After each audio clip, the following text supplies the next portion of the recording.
it's your job. When that inspiration hits, it's your job to take action on it. I always tell people that when you start to view your life as an obligation from above that you're expected to execute with excellence, all of a sudden things start to change for you.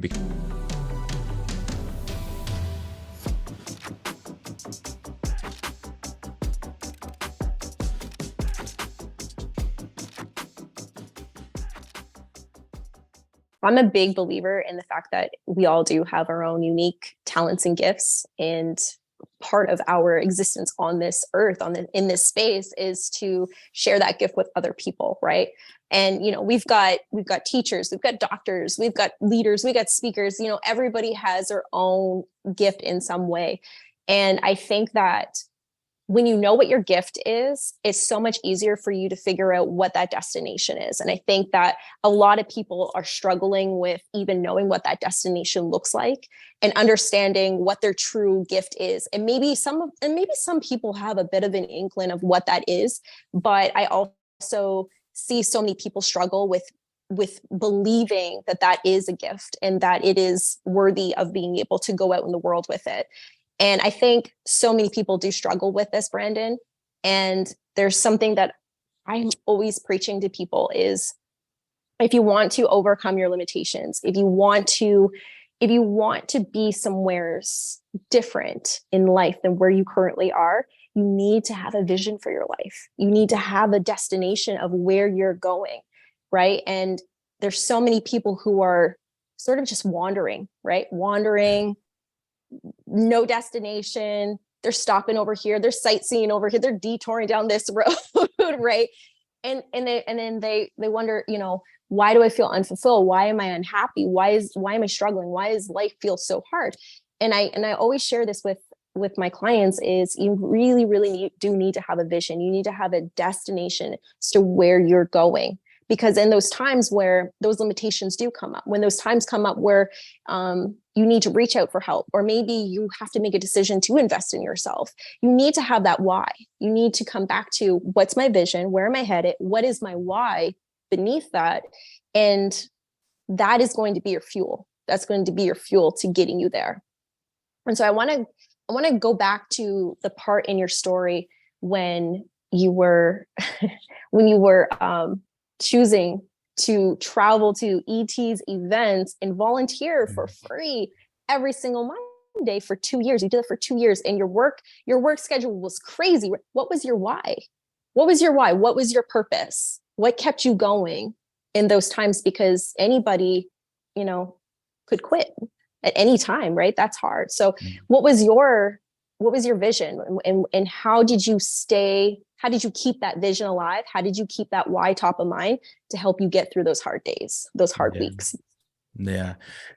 I'll be honest. I think that a lot of people, especially when you're first starting out, you might not have a vision of your own yet, and that's okay, because it will develop over time via exposure. But in that limbo period, you're going to have to borrow somebody else's vision. And that's what I was doing with ET. He kind of lent me his vision while I was trying to figure mine out, right? I didn't know that I wanted to be a speaker or a coach or do any of the things I'm doing right now. Like I said, I was super, super shy. I was super introverted. I was terrified of the whole world. And so I never saw a lot of what I'm doing now in my personal future. That wasn't a vision that I had, but I knew what I didn't want. And sometimes that's just as powerful as knowing what you do want. And so even at Michigan, I was looking around and I saw all these people, saw everybody partying, saw everybody drinking. And I'm not saying there's anything wrong with having a good time, but I am saying that I saw a lot of people with so much potential that weren't really maximizing it, that weren't really doing anything with it. And I knew I didn't want to be like that. I saw a lot of people graduating and getting, what you would consider a standard 9-to-5. Again, I'm not knocking it, but I knew that that's not what I wanted for myself, right?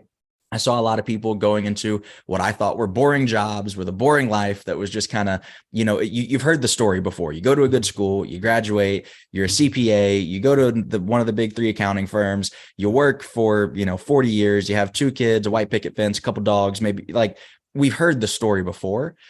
And I just saw that all around me, and I knew that it didn't resonate with me. It wasn't what I wanted. And then I saw a bunch of people online. I saw the social media thing happening, and I saw people who were making a ton of money, who seemed like they were, making a big impact, who were doing things of real significance. And then I saw how their reputation offline wasn't exactly the same as it was online, and how there were all these speakers that would go to these events and then they'd try and go flirt with somebody's wife as soon as they got off stage. I said, okay, well, that type of character and lifestyle is not what I really want either. And so when I saw ET, to me, he was the person who had it all.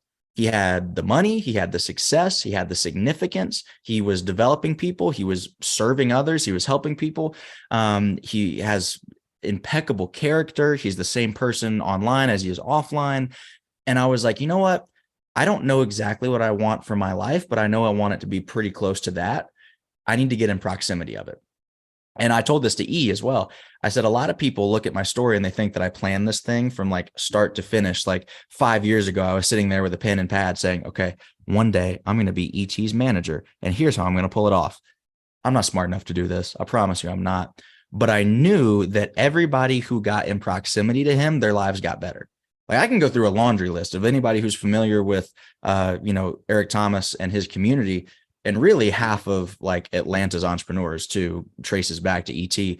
Earn Your Leisure started with ET. Inky Johnson started with ET. Alex Good Energy started with ET. All these different people came up under him. So I said, you know what? You seem like a good dude. You seem like you've got a lot of what I want to have. And you seem like you've got a really good track record of developing, these high level people that are coming after you. I got to get close to that. That was all it was. Don't get down on yourself because you don't have a crystal clear image of this is exactly what I want to be. This is what I want my brand to stand for. This is what kind of business I'm going to start. It'll come, right? It's like headlights on a car. You might be able to see a couple 100 yards. The further you go, you see another couple 100 yards. You keep driving down the road, you see another, you see another. If you were able to see the full vision right now, it might break you anyway. So don't worry about trying to see from start to finish. Worry about keeping your head down and putting one foot in front of the other, like we said a second ago. Worry about getting closer to those things that you resonate with. Worry about taking one step at a time towards that life that you imagine for yourself. And slowly but surely it will unfold. But always remember, it's not going to happen on your time. If you got things as fast as you wanted them, you would lose them anyway. I had this conversation with ET no less than a month ago. I said, if you had developed me financially without developing me character and spiritually first, I would have lost everything that I've gained because of my affiliation with you. So don't worry about speed. Worry about keeping whatever you get, and worry about doing things the right way. Because at the end of the day, there's a lot more important things than, making a certain amount of money. Ooh, so good, Brandon. I think that I really love your perspective on don't worry so much about having a clear vision mapped out, right? And I think that is going to resonate with a lot of people out there who may struggle with that. Like, I don't even know what that vision is. I don't know where I want to start, like where I want to be. They might have an idea based on what they know that what they don't want. But I think, yeah, just looking at people who inspire you that you can look up to sort of like start with that. And like you said, putting one foot in front of the other. I think that gives probably a lot of releases a lot of the pressure off of some people's shoulders in terms of trying to have it all figured out, because you are right about that. And I can really resonate with that too. Is for me, I'm such a visionary type of person. And so I can see the full picture, right? And the picture is big. And sometimes I feel overwhelmed because I'm like, well, how do I even start building to that? And it is a slow process. It doesn't happen overnight. I've learned that over the years, is that it is whatever it is that you are working toward, it is a slow process, right? And you have to give yourself that time. You got to give yourself that grace. And it's so important that the character within you being built during that process is key. It's absolute key, because when you like the financial, that's such a huge example of this, because you'll see a lot of people will obtain that wealth, but they haven't worked on the mindset. They haven't worked on the spiritual side of themselves. And so they lose it, right? 100%. But the ones who really build that character through the process of building out, we'll say the example of wealth, really learn to know how to keep that wealth and grow that wealth, right? There's so many people out there as examples for that, but I think it's just you really brought it home with, don't get so hung up on needing to know what that vision is, just Yeah. one step at a time. And I always say this, I will grow as I go. I Mm, always live by that motto. Like, I don't have to have it all figured out. I don't have to have it perfect. I'll grow as I go. Right. that's And I so think, good. yeah, yeah. Um, Let me ask you this, because I think our personalities are almost slightly different in that way. I'm typically not the visionary type. I'm more of the detail oriented. Like, if you give me a vision, I can reverse engineer it step by step, give you a blueprint. That's why coaching was always something that was really attractive to me. But coming up with that pure creativity and finding that vision in the first place, I think that was more of where I struggled. I'm curious to know, if the vision came naturally to you, how did you go about the other part? How did you break it down into action steps and actually start getting closer to that vision? ooh, that's a really, really great question, because I feel like I've struggled with this for many years, Brandon. Yeah. So for me, naturally, the vision comes, and then it's like, okay, now I got to go and execute. Okay, now I've got to, and I really do try to implement that reverse engineering. And so in the past, how I would do is actually try to reverse engineer that vision into action steps. I think that there is a level of reverse engineering, but then also allowing that space to just creatively flow. How do I explain this? I'm trying to explain this in a way where it makes sense. Over the years, so in the past, I was a very like grind, go, go, go, hustle mentality, like just push, push, push everything I got, right? And when I embarked on my spiritual journey, when I started to learn more about myself and my, you know, just the whole spiritual experience side of life, when I started to evolve in that area, that's when I learned of creating balance and harmony, knowing when it's time to move in action, in work, and then knowing when to be still. There is this beautiful ebb and flow in life. I like to call it like almost like magic, because it really feels like magic at times. But if you can be so connected with your inner being, with your spirit, with your soul, right? Everybody has one, right? I always say we're spiritual beings here having a human experience. But if you can be connected and plugged into creator, source, whatever you want to call it, and you can plug into that ebb and flow of life, knowing when to be still, knowing when to move, knowing when to act on those inspirational ideas that come through. And I know you know what I mean by that, Brandon. And I know everybody who's listening knows what I'm talking about, right? You get these ideas or these sparks of this, like, oh, that's such a great idea, and then you get all fired up. And then the next day, the doubt and the fears kind of like come in and take you off your game, right? But if you can listen to that and understand and know that that is part of the universe, it's part of co-creation, right?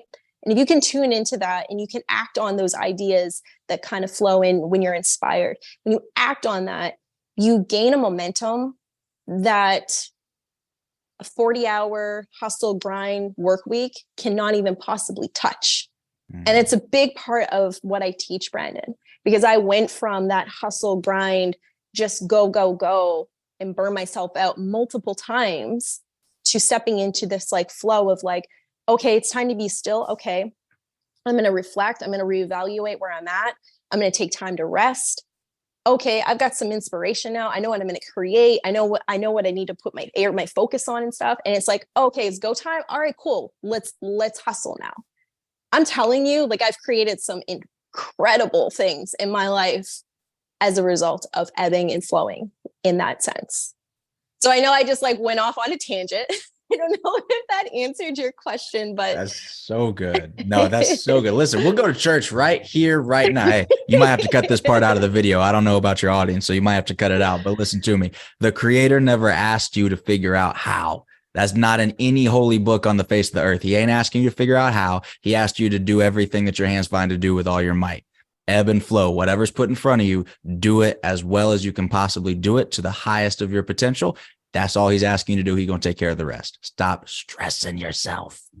Yes, absolutely. And like, this is going to sound crazy, but I'm just going to say it anyways. But like, the way that you and I met, Brandon, was totally by just like that divine guidance. It literally was reach out to this person. Like, I had come across you on, like, I found you on LinkedIn, and it was just this, it was like, reach out to him, reach out to him. And then we started talking on LinkedIn, and then it was like, just, well, you know what? Just ask, see if he wants to join and have a coffee, like a coffee chat, a virtual coffee chat. I know you're in the US, I'm all the way in Canada right now. And you said yes. And I was like, okay, cool. So, and it's like all those little things. So and now we're having this interview and having an incredible conversation. And I'm totally like lit up and inspired. And I believe that when you do act on those inspirations, those ideas that come to you, that hit you in your soul, it is your job to act on it. And when you do that, it kind of goes back to what you're saying, Brandon, about one step at a time. You don't need to know the whole vision, right? And you're right. Like, some of us just aren't visionaries. We're not given the whole big picture, but we are given little nuggets. We are given those little like pieces.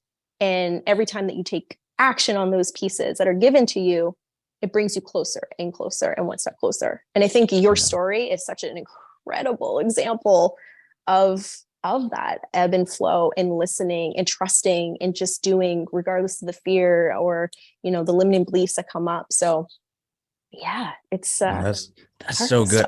I really love what you just said there about how it's your job when that inspiration hits, it's your job to take action on it. I always tell people that when you start to view your life as an obligation from above that you're expected to execute with excellence, all of a sudden things start to change for you because you're not just mindlessly wandering or floating around this human existence. You have a purpose of something that you're supposed to be doing while you're here. And when you figure out what that is and you take a sense of responsibility and ownership over it, it really changes the way that you move throughout life.